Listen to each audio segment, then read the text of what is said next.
Welcome to the channel. This is Kia Sportage 2018 model. I'm going to show you how we're going to reset service light.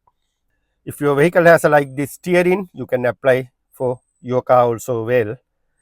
Okay, I'll show you. I'm going to start the car. You can see service required. It's 8,000 overdue the service. It's very easy to reset. First of all, you need to do the service. Once you've done the service, you have to ignition on. Then your dashboard will display like this. Then after that, you need to come right side of the steering and press this button. Once you press once, you can see I'm going to press once.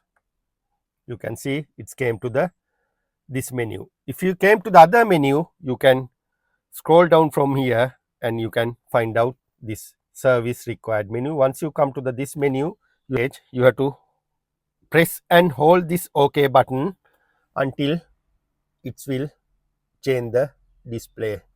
I'm keep holding the OK button. You see, right? Hold OK to reset. Then again, I have to press and OK this button to reset OK message, right?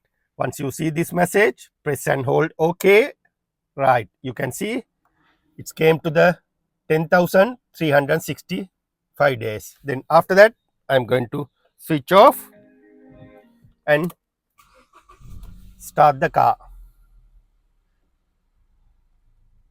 Now you can see message it's showing 10,000 miles 365 days, not minus.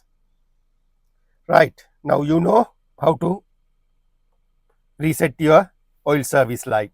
Thanks for watching. See you in the next video.